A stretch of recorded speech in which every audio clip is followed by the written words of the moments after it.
The Denver Broncos are set to make some massive changes after a painstaking loss to the Pittsburgh Steelers at home in front of a lot of Denver Broncos fans.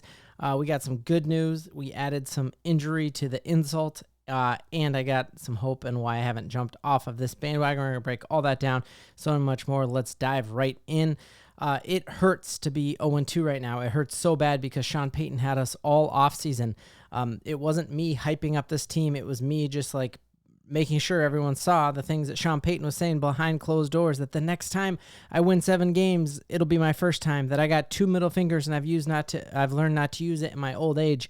It's Jaleel McLaughlin saying, oh yeah, we keep notice, we keep receipts. It's Courtland Sutton saying we're going to make the playoffs. All that aside, I'm not discouraged because Bo Nix has not looked great yet.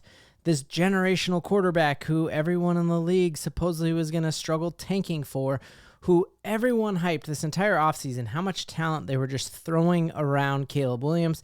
Caleb Williams definitely has way, way better receivers against him. He's also played against way worse defenses than Bo Nix has played. And if you were to just look at their numbers on paper, Bo Nix with worse offensive weapons against better defenses has outperformed this generational talent. And that isn't even a biased take. That's something that you're hearing national outlets like Dan Patrick say.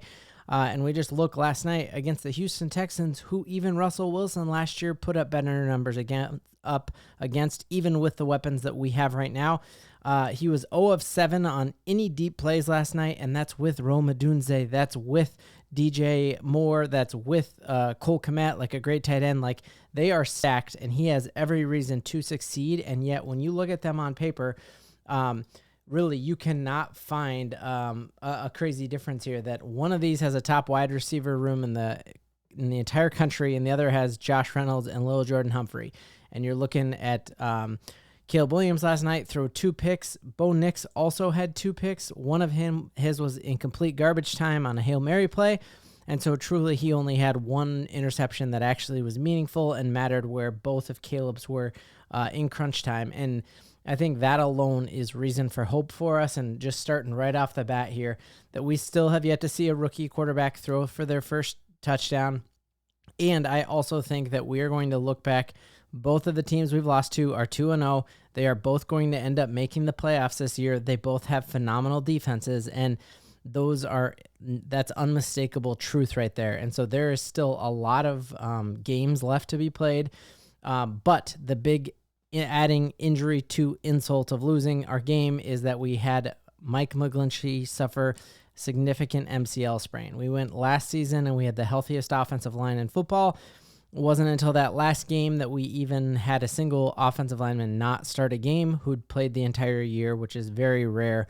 And that is the type of luck that you just can't get 2 years in a row. And unfortunately, it's just coming at a horrible time for the Denver Broncos, who need consistency on that offensive front. It's not like the offensive line has even been that great. And so this is very concerning to me that he's going to miss at least a month of time. Hopefully it's only that. We know he's extremely tough.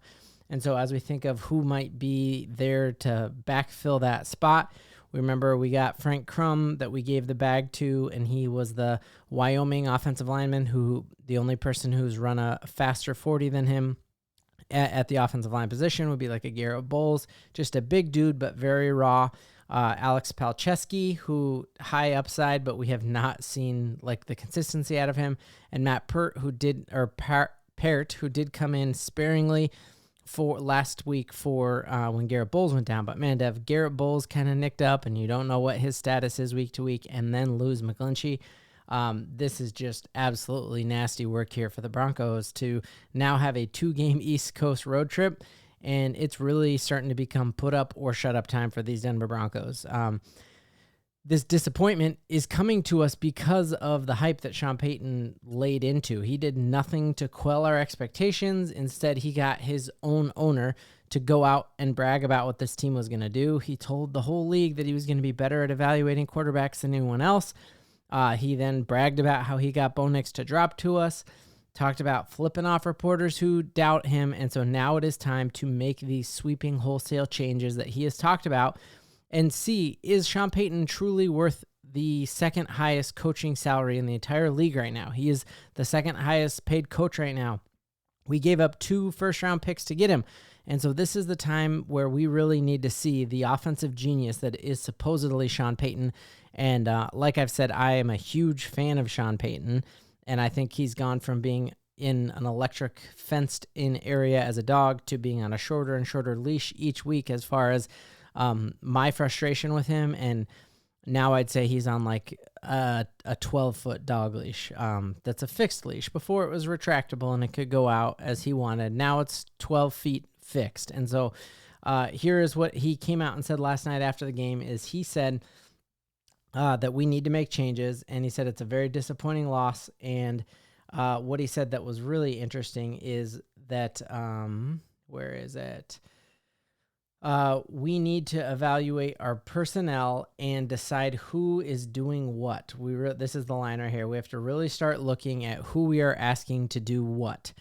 And I think this is a perfect thing to ask, and it's what we've all been clamoring for. Like, yes, you need to ask who is the starting running back for this team? Who is wide receiver 1? Who's wide receiver 2? When you are in when you're in shotgun with no one back there, who are the 5 wide receivers you have out there? Because there was a time last night when the Denver Broncos were in shotgun and you had Nate Adkins and Michael Burton as 2 of your 5 wide receivers out there. And if you're going to be in a 5-out set, why did we only carry 4 wide receivers onto this 53-man roster? It makes 0 sense. Like if Sean Payton pictured himself lining up with 5 wide receivers, you might want to have 5 actual wide receivers on this 53-man roster, because now with Vele down, you're talking you had 3 starting wide receivers to even go into that type of formation. Obviously, we knew we called up little Jordan Humphreys from the practice squad, but man, very disappointed, and I'm excited to see the changes that are going to come as a result of this question. We're going to start really looking at who we are asking to do what. So one of the people who I think you need to start asking a lot more of is Marvin Mims, and I think this was something that we all predicted yesterday going into the game. Marvin Mims is probably your most explosive player on offense, and why not get him the ball? Why not have him take all those Vele snaps that we saw? And instead, we actually swung the other direction. He somehow got less snaps last week than he did, or he got less snaps against the Pittsburgh Steelers yesterday than he did the week before against Seattle when there were more receiver options. And that to me is just absolutely wild. I do not understand it, and I hope that they are looking hard in the mirror at this and just saying, how are we setting Bo Nix up to be successful? Because I think without having an explosive playmaker out there, you're just not setting him up for success. And I think we're seeing that yesterday, because as I start to carve out this blame pie, a lot of that big slice of the blame pie is going to Sean Payton for a lack of innovative play calling. The next big finger that we're going to start pointing is going to be at that running back position.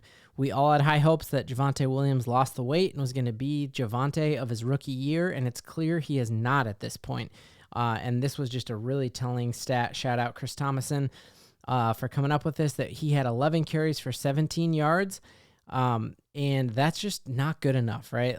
I could not believe how, even with loaded boxes, it felt like every single Steelers running back was falling forward and averaging that even with stacked boxes.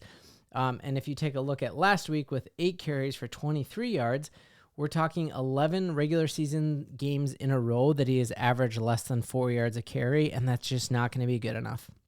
And so we need to see better there. So we saw better out of Audric Estime, who in his few snaps averaged way more than Javonte. And then yesterday, the one handoff that Tyler Beatty got, he had 16 yards on it. And so I really hope we are starting to ask ourselves this question of, is Javonte Williams your running back 1? And I think so far he does not look to be that.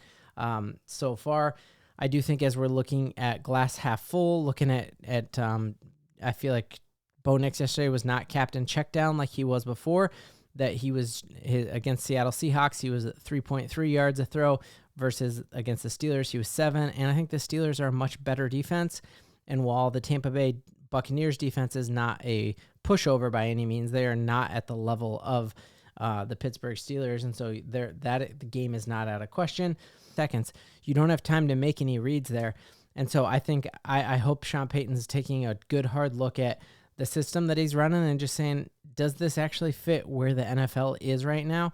And can I set up Bo Nix for more success here than he is?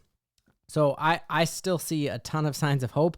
I do not think the Broncos by any stretch of the imagination is out of it yet, but this next 2 games is going to be crucial. If we are 0-4, you will see my entire attitude on this channel flip, and we start looking at next year, and we start looking like, Sean Payton, should you still even be the coach? And Courtland Sutton, should you be here?